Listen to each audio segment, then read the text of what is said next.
കിട്ടാനുള്ള പണമൊന്നും കിട്ടുന്നില്ല, കടം കൊടുത്ത പണം കിട്ടുന്നില്ല, നിങ്ങളുടെ സാലറി പെൻഡിങ് ആണ്, അതല്ലെങ്കിൽ മറ്റേതെങ്കിലും ബിസിനസ്സിൽ ഇൻവെസ്റ്റ് ചെയ്ത പണം പെൻഡിങ് ആയിട്ട് നിൽക്കുകയാണ്, അതിൻ്റെ പണമായിട്ടും കിട്ടുന്നില്ല, അതിൻ്റെ ലാഭവിഹിതം കിട്ടുന്നില്ല, ഒന്നും കിട്ടുന്നില്ല. എന്നാലോ നിങ്ങൾ കൊടുക്കാനുള്ള എല്ലായിടത്തും നിന്ന് ഇതുവരെ ചോദിക്കാതിരുന്നവരെല്ലാവരും നിങ്ങളോട് ചോദിക്കാൻ തുടങ്ങിയിട്ടുമുണ്ട്. അപ്പോൾ ഈ വിധത്തിലുള്ള അവസ്ഥകളിലൂടെയാണോ നിങ്ങൾ കടന്നുപോയിക്കൊണ്ടിരിക്കുന്നത്? അങ്ങനെയാണ് എങ്കിൽ ഈ വീഡിയോ നിങ്ങൾക്കുള്ളതാണ്. നമസ്കാരം. വളരെ വ്യത്യസ്തമായ മറ്റൊരു വിഷയത്തിലേക്ക് ഊഷ്മളമായ സ്വാഗതം. ഞാൻ അശോക് നാരായൺ. ഇന്ന് സംസാരിക്കാൻ ആഗ്രഹിക്കുന്നത് ലോ ഓഫ് അട്രാക്ഷനുമായിട്ട് ബന്ധപ്പെട്ട വളരെ പ്രധാനപ്പെട്ട, വളരെയധികം ഉപയോഗപ്രദമായിട്ടുള്ള ഒരു വിഷയമാണ്. അതായത് ശരിക്കും പണം നിങ്ങളെ തേടി വരും. പണം നിങ്ങളെ തേടി വരുമെന്ന് പറയുമ്പോൾ, അല്ലെങ്കിൽ പണം നമ്മളെ തേടി വരുമെന്ന് പറയുമ്പോൾ സ്വാഭാവികമായിട്ടും അത് വിശ്വസിക്കാൻ ഒരല്പം ബുദ്ധിമുട്ടുണ്ടാകുമായിരിക്കും അല്ലേ? പക്ഷേ സംഗതി സത്യമാണ്. അതായത് നിങ്ങൾ ചിലപ്പോൾ കരുതുന്നുണ്ടാകും, ചില സാഹചര്യങ്ങളിൽ കരുതുന്നുണ്ടാകും, ഫിനാൻഷ്യൽ ബ്ലോക്കുകൾ, സാമ്പത്തികമായിട്ടുള്ള ബ്ലോക്കുകൾ നിങ്ങൾക്കുണ്ട്, കിട്ടാനുള്ള പണമൊന്നും കിട്ടുന്നില്ല, കടം കൊടുത്ത പണം കിട്ടുന്നില്ല, നിങ്ങളുടെ സാലറി പെൻഡിങ് ആണ്, അതല്ലെങ്കിൽ മറ്റേതെങ്കിലും ബിസിനസ്സിൽ ഇൻവെസ്റ്റ് ചെയ്ത പണം പെൻഡിങ് ആയിട്ട് നിൽക്കുകയാണ്, അതിൻ്റെ പണമായിട്ടും കിട്ടുന്നില്ല, അതിൻ്റെ ലാഭവിഹിതം കിട്ടുന്നില്ല, ഒന്നും കിട്ടുന്നില്ല. എന്നാലോ നിങ്ങൾ കൊടുക്കാനുള്ള എല്ലായിടത്തും നിന്ന് ഇതുവരെ ചോദിക്കാതിരുന്നവരെല്ലാവരും നിങ്ങളോട് ചോദിക്കാൻ തുടങ്ങിയിട്ടുമുണ്ട്. അപ്പോൾ ഈ വിധത്തിലുള്ള അവസ്ഥകളിലൂടെയാണോ നിങ്ങൾ കടന്നുപോയിക്കൊണ്ടിരിക്കുന്നത്? അങ്ങനെയാണ് എങ്കിൽ ഈ വീഡിയോ നിങ്ങൾക്കുള്ളതാണ്. അതോടൊപ്പം ഒരു കാര്യം കൂടി കൂട്ടിച്ചേർക്കാൻ ആഗ്രഹിക്കുന്നു. അതായത് നിങ്ങളുടെ മനസ്സിൽ ഒരാഗ്രഹമുണ്ട്, നിറവേറാനുള്ള ഒരു ആഗ്രഹമുണ്ട്, അല്ലെങ്കിൽ ഒരു ആവശ്യമുണ്ട് എങ്കിൽ അത് ഈ വീഡിയോയുടെ ചുവട്ടിൽ ഒന്ന് കമൻറ്റ് ചെയ്തേക്കുക. ഏതെങ്കിലും വിധത്തിലുള്ള ധ്യാനാത്മകമായിട്ടുള്ള സാഹചര്യങ്ങളിലൂടെ കടന്നു പോകുന്ന സമയത്ത് നിങ്ങളുടെ ആ ഒരു ആവശ്യം, നിങ്ങളുടെ ഒരു ആഗ്രഹം കൂടി മനസ്സിലേക്ക് കൊടുക്കാൻ പരമാവധി ശ്രമിക്കാം.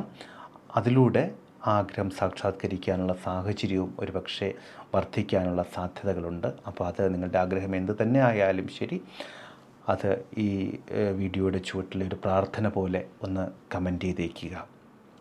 അവസാനം വരെ കാണുക. അപ്പോൾ നമുക്കൊന്ന് ലൈക്ക് ചെയ്തുകൊണ്ട് വിഷയത്തിലേക്ക് കിടക്കാം. ഇവിടെ നമ്മൾ വാസ്തവത്തിൽ ഒരു പുതിയ കാഴ്ചപ്പാടിലേക്കാണ് കടന്നു ചെല്ലുന്നത്. തുടക്കത്തിൽ പറഞ്ഞതുപോലെ പണം നമ്മളെ തേടി വരും. നമ്മൾ പണത്തെ തേടി പോകേണ്ടതില്ല. മാത്രമല്ല, വളരെ പ്രസക്തമായിട്ടുള്ള ഒരു ഫിലോസഫി ഉണ്ട്. നമ്മൾ പണത്തെ പിന്തുടരുകയാണെങ്കിൽ പണം നമ്മളിൽ നിന്ന് അകന്നുകൊണ്ടേയിരിക്കും. എന്നാൽ നമ്മൾ പണത്തെ പിന്തുടരാതിരിക്കുകയാണെങ്കിൽ പണം നമ്മളെ പിന്തുടരാൻ വേണ്ടിയിട്ട്, നമ്മളെ ചേസ് ചെയ്ത് പിടിക്കാൻ വേണ്ടിയിട്ട് ശ്രമിക്കുകയും ചെയ്യും. പക്ഷേ വെറുതെ ഇങ്ങനെ ഇരുന്നാൽ പോരാ, അതിന് കൃത്യമായിട്ടുള്ള ചില തയ്യാറെടുപ്പുകളോട് കൂടി വേണം ഇരിക്കാൻ. എന്താണ് ആ തയ്യാറെടുപ്പുകൾ? അതിനുവേണ്ടി നമ്മൾ എന്തെല്ലാമാണ് ചെയ്യേണ്ടത് എന്നുള്ളതാണ് ഈ വീഡിയോയിലൂടെ വിശദീകരിക്കാൻ ആഗ്രഹിക്കുന്നത്. ഇവിടെ പ്രധാനമായിട്ട് നമ്മുടെ ചില കാഴ്ചപ്പാടുകൾ, നമ്മുടെ ചില ധാരണകൾ, അവിടെയാണ് മാറ്റം വരേണ്ടത്. പലപ്പോഴും ചെറുപ്പകാലം മുതലേ ഒരു ശരാശരി വ്യക്തി കേട്ട് വളരുന്ന ഒരു കാര്യമാണ് കഷ്ടപ്പെട്ട് പണമുണ്ടാക്കണം. ഒരുപാട് കഷ്ടപ്പെട്ട്, ഒരുപാട് തേടി അലഞ്ഞ് മാത്രമേ പണമുണ്ടാക്കാൻ പാടുള്ളൂ, അല്ലെങ്കിൽ ആ വിധത്തിൽ ഉണ്ടാക്കുന്ന പണത്തിന് മാത്രമേ നിലനിൽപ്പുണ്ടാകൂ എന്നുള്ളതെല്ലാം. വാസ്തവത്തിൽ ഒന്ന് ആലോചിച്ച് നോക്കൂ, കഷ്ടപ്പെട്ടിട്ടാണോ പണമുണ്ടാക്കേണ്ടത്? അതായത് പണം ഈസ് ഈക്വൽ ടു കഷ്ടപ്പാട് എന്നാണോ നിങ്ങൾ ധരിച്ചിരിക്കുന്നത്? അപ്പോൾ അങ്ങനെയാണെങ്കിൽ ആ ധാരണയിൽ കൃത്യമായിട്ടുള്ള ഒരു മാറ്റം വരുത്തേണ്ടതുണ്ട്. അധ്വാനിക്കാതെ പണം നേടണമെന്നുള്ളതല്ല ഞാൻ ഈ പറയുന്നത്. പക്ഷെ കഷ്ടപ്പാടും അധ്വാനവും തമ്മിൽ വ്യത്യാസമുണ്ട്. കഷ്ടപ്പെടാൻ നമ്മളാരും തയ്യാറാവുന്നില്ല. കഷ്ടപ്പെടുക എന്ന് പറഞ്ഞാൽ ഒരു മനക്ലേശം, അല്ലെങ്കിൽ ശാരീരികമായിട്ടുള്ള ഒരു ക്ലേശം, ഒരു വിഷമത, ഇതിനെല്ലാമാണത് പ്രതിനിധീകരിക്കുന്നത്. അതേസമയം അധ്വാനം അങ്ങനെയല്ല. അത് മാനസികമായിട്ടുള്ള അധ്വാനമാകാം, നിങ്ങളുടെ അറിവ് കൊണ്ടുള്ള അധ്വാനമാകാം, ഒരുപക്ഷെ ശാരീരിക അധ്വാനവുമാകാം. പക്ഷെ അത് കഷ്ടപ്പാടിൻ്റെ ഗണത്തിലല്ല വരുന്നത്. അപ്പോൾ കഷ്ടപ്പാട് എന്നുള്ള വാക്കിനോടോ അല്ലെങ്കിൽ ആ ഒരു ആശയത്തോടോ നമ്മുടെ മനസ്സ് സാധാരണഗതിയിൽ പ്രതികരിക്കുന്നത് തികച്ചും നിഷേധാത്മകമായിട്ടുള്ള, അല്ലെങ്കിൽ തികച്ചും പ്രതികൂലാത്മകമായിട്ടുള്ള ഒരു മനോഭാവത്തോടു കൂടിയായിരിക്കും. അപ്പോൾ നമ്മളവിടെ ആദ്യം ചെയ്യേണ്ടത് ആ ധാരണയിൽ ഒരു ചെറിയ മാറ്റം കൊണ്ടുവരിക എന്നുള്ളതാണ്. കഷ്ടപ്പെട്ടല്ല പണം നേടേണ്ടത്, അല്ലെങ്കിൽ കഷ്ടപ്പാടും പണവും തമ്മിലല്ല ബന്ധപ്പെട്ടിരിക്കുന്നത് എന്നുള്ള ഒരു തിരിച്ചറിവ് തീർച്ചയായിട്ടും ഇവിടെ കൊണ്ടുവരേണ്ടതുണ്ട്. പിന്നെ എങ്ങനെയാണ് നമുക്ക് പൈസ കിട്ടുന്നത്, അല്ലെങ്കിൽ പിന്നെ എങ്ങനെയാണ് ധാരാളം സമ്പത്ത് നമുക്ക് ആർജിക്കാൻ സാധിക്കുന്നത്? അതിന് ഇനി പറയുന്ന ചെറിയ ചില കാര്യങ്ങൾ മാത്രം ശ്രദ്ധിച്ചാൽ മതി. അത്ഭുതകരമായിട്ടുള്ള മാറ്റം അത് ഉറപ്പായിട്ടും നിങ്ങളുടെ ജീവിതത്തിൽ കൊണ്ടുവരിക തന്നെ ചെയ്യും. വാസ്തവത്തിൽ പണം എന്ന് പറയുന്നത് ഒരു എനർജിയാണ്, ഊർജ്ജമാണ്. ഇത് ഈ ഒരു ഊർജ്ജത്തിൻ്റെ പ്രത്യേകത എന്ന് പറഞ്ഞാൽ, ഈ ഒരു ഊർജ്ജത്തിൻ്റെ മാത്രമല്ല, ഏതൊരു ഊർജ്ജത്തിൻ്റെയും പ്രത്യേകത എന്ന് പറഞ്ഞാൽ അതിന് അനുകൂലമായിട്ടുള്ള സാഹചര്യങ്ങളോടായിരിക്കും അതാത് ഊർജ്ജങ്ങൾ കൃത്യമായിട്ട് പ്രതികരിക്കുക, അല്ലെങ്കിൽ കൃത്യമായിട്ട് ഇഴുകിച്ചേരുക എന്ന് വേണം പറയാൻ. നോക്കൂ, നിങ്ങളടുത്ത് ഒരു ഫ്യൂവലുണ്ട്, ഒരു പെട്രോൾ അല്ലെങ്കിൽ ഡീസൽ എന്ന് പറയുന്ന ഒരു ഫ്യൂവലുണ്ട്. അതൊരു ഊർജ്ജമാണ്, നമുക്കറിയാം, ഒരു ഇന്ധനമാണ്, നമുക്കറിയാം. പക്ഷെ അതിനോട് ഒരു ഫ്ലെയിം, ഒരു തീപ്പൊരിയെങ്കിലും കൊടുത്താൽ മാത്രമേ, ഒരു സ്പാർക്കെങ്കിലും കൊടുത്താൽ മാത്രമേ അവിടെ കൃത്യമായിട്ടുള്ള ഒരു പ്രവർത്തനമോ പ്രതിപ്രവർത്തനമോ ഒക്കെ ഉണ്ടാകും. അതല്ലാതെ നിങ്ങളുടെ കയ്യിലിരിക്കുന്ന ഡീസലിൽ അല്ലെങ്കിൽ പെട്രോളിൽ അല്ലെങ്കിൽ അതിന് സമാനമായിട്ടുള്ള മറ്റൊരു ഫ്യൂവലിനോടൊപ്പം വെള്ളമാണ് നിങ്ങൾ ചേർത്തുകൊണ്ടേയിരിക്കുന്നത് എങ്കിൽ അതൊരു കാലത്തും കൃത്യമായിട്ട് പ്രവർത്തിക്കാൻ പോകുന്നില്ല. മാത്രമല്ല, അത് പാഴായി പോകാനുള്ള സാധ്യതയുമുണ്ട്. ഇതുപോലെ തന്നെയാണ് ഏതൊരു ഊർജ്ജമായാലും ശരി, ഏതൊരു ഇന്ധനമായാലും ശരി, അത് കൃത്യമായിട്ടൊരു പ്രവർത്തനം നടത്താൻ അല്ലെങ്കിൽ ഒരു പ്രതിപ്രവർത്തനം നടത്താനുള്ള ഒരു സാഹചര്യം നമ്മൾ ഉണ്ടാക്കി കൊടുക്കണം. ഇവിടെ പണം ഒരു ഊർജ്ജമാണ് എന്ന് നമ്മൾ മനസ്സിലാക്കി. അങ്ങനെയാണ് എങ്കിൽ ആ പണത്തെ നമ്മളിലേക്ക് ആകർഷിക്കാൻ പറ്റുന്ന വിധത്തിൽ, അല്ലെങ്കിൽ ആ പണവുമായിട്ട് സമാനമായിട്ട് ഉള്ള ഒരു ഫ്രീക്വൻസി, ഒരു വൈബ്രേഷൻ ഉണ്ടാക്കാൻ പറ്റുന്ന വിധത്തിലുള്ള ഒരു മാനസിക അവസ്ഥ നമ്മൾ സൃഷ്ടിക്കേണ്ടതുണ്ട്, അല്ലെങ്കിൽ നമ്മളിലത് നിലനിൽക്കേണ്ടതുണ്ട്. സാധാരണഗതിയിൽ എല്ലാ സമ്പന്നരിലും ഈ വിധത്തിലുള്ള ഒരു മാനസികാവസ്ഥ അല്ലെങ്കിൽ ഒരു മെൻ്റൽ വൈബ്രേഷൻ നിലനിൽക്കും. അപ്പോൾ ഒരു സാധാരണ ഒരു ശരാശരി വ്യക്തിയെ സംബന്ധിച്ചിടത്തോളം അദ്ദേഹത്തിൻ്റെ സാമ്പത്തികമായിട്ടുള്ള അവസ്ഥ, ഇപ്പോഴത്തെ അവസ്ഥ ഒരു പക്ഷേ അത് പ്രതികൂലമാണ് എങ്കിൽ അതിന് കാരണം ഈ മെൻ്റൽ വൈബ്രേഷൻ പണത്തിൻ്റെ ഊർജ്ജവുമായിട്ട് മാച്ച് ആവുന്നതല്ല എന്നുള്ളതാണ്. അപ്പോൾ അങ്ങനെയാണെങ്കിൽ തീർച്ചയായിട്ടും പണത്തിൻ്റെ വൈബ്രേഷനുമായിട്ട് അല്ലെങ്കിൽ പണത്തിൻ്റെ ആ ഫ്രീക്വൻസിയുമായിട്ട് മാച്ച് ആകുന്ന വിധത്തിലുള്ള ഒരു മെൻ്റൽ വൈബ്രേഷൻ തീർച്ചയായിട്ടും നമ്മൾ സൃഷ്ടിച്ചെടുക്കണം.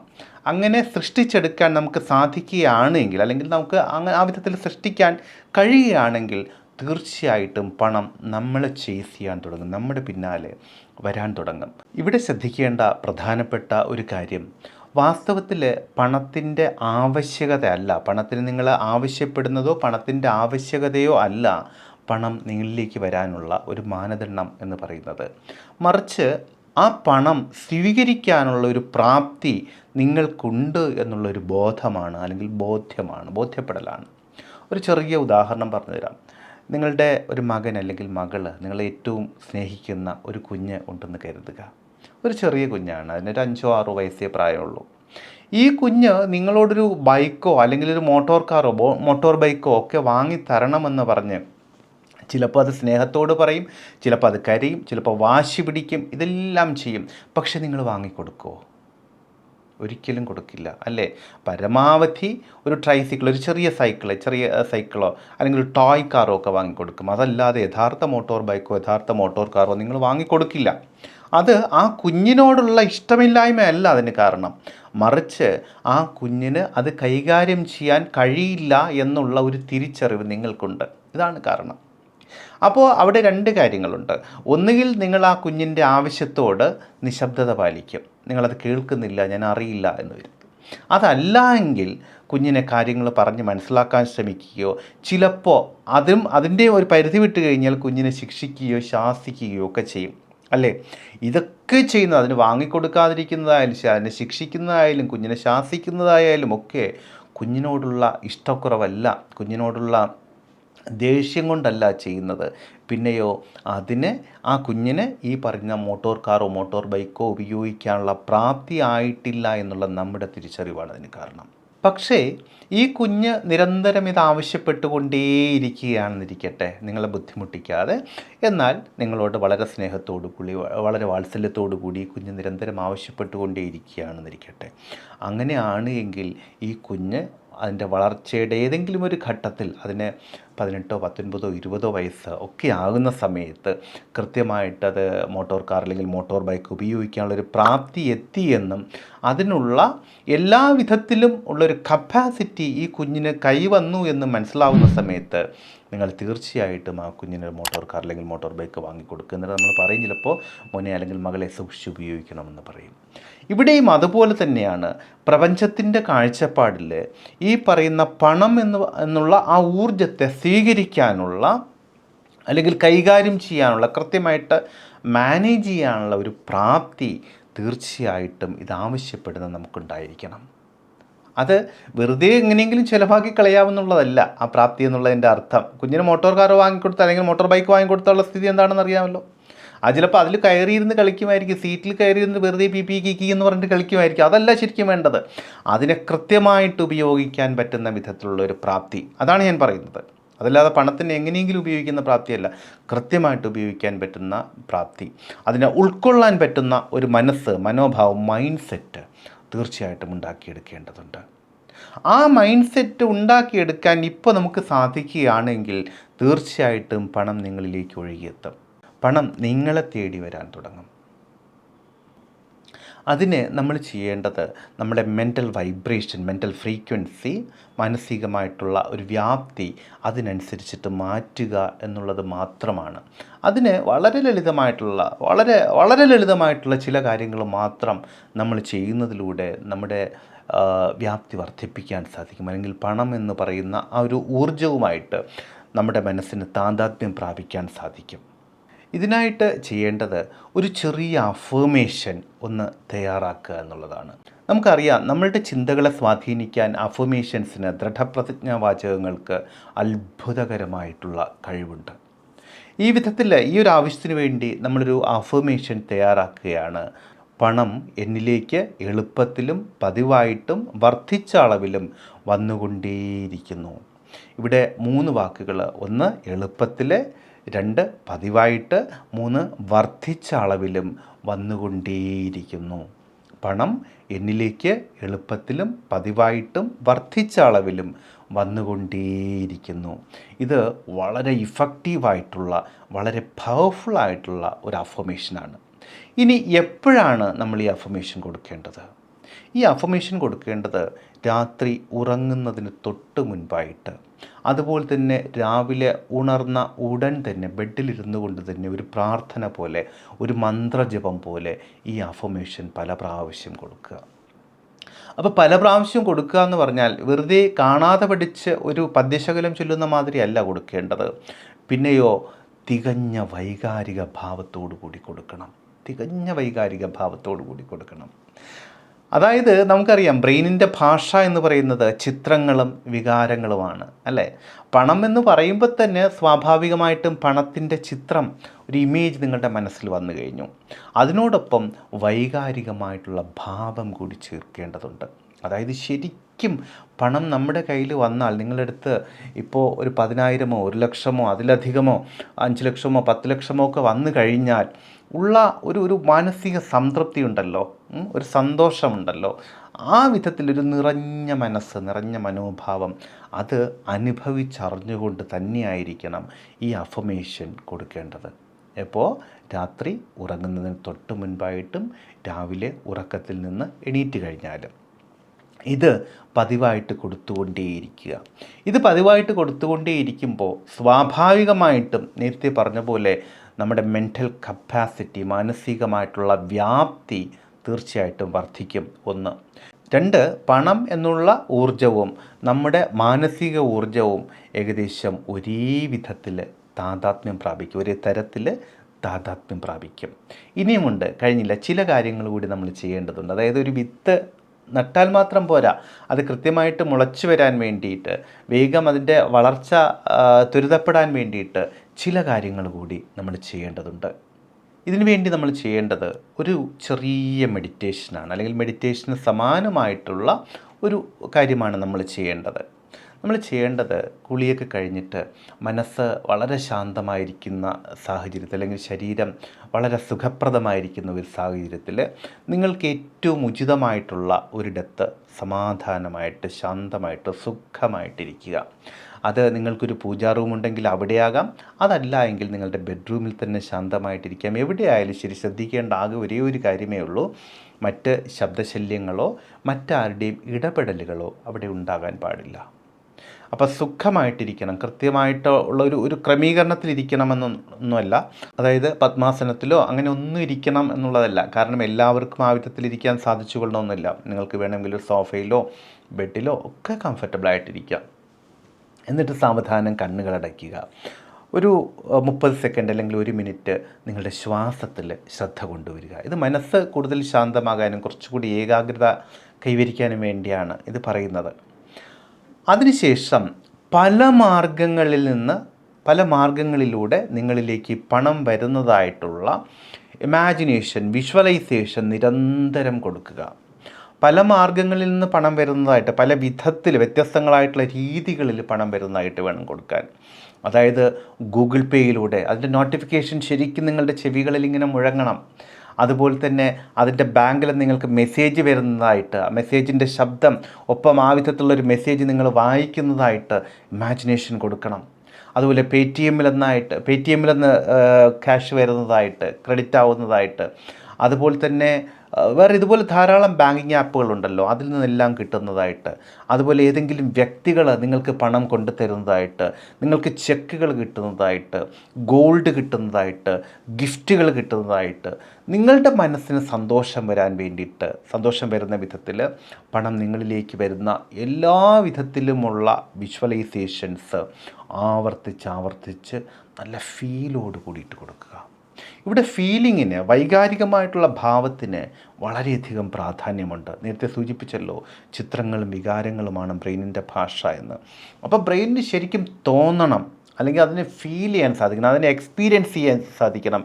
ശരിക്കും ഞാൻ അതിന് യോഗ്യനാണ്, ഇത്രമാത്രം പണം, ഈ വിധത്തിൽ വ്യത്യസ്തങ്ങളായ വിധത്തിൽ പണം എന്നിലേക്ക് വരാൻ, അത് സ്വീകരിക്കാൻ, അത് ഉൾക്കൊള്ളാൻ ഉള്ള യോഗ്യത എല്ലാ വിധത്തിലും എനിക്കിപ്പോൾ കൈവന്നിരിക്കുന്നു, അതിന് ഞാൻ പ്രാപ്തനാണ്, അതിന് ഞാൻ യോഗ്യനാണ് എന്നുള്ള ഒരു ധാരണ നിങ്ങളുടെ മനസ്സിന് കൊടുക്കണം. അതല്ലാതെ അയ്യോ ഇത്രയും പണം വന്നു കഴിഞ്ഞാൽ ഞാൻ എന്ത് ചെയ്യും എന്നുള്ള വിധത്തിലല്ല.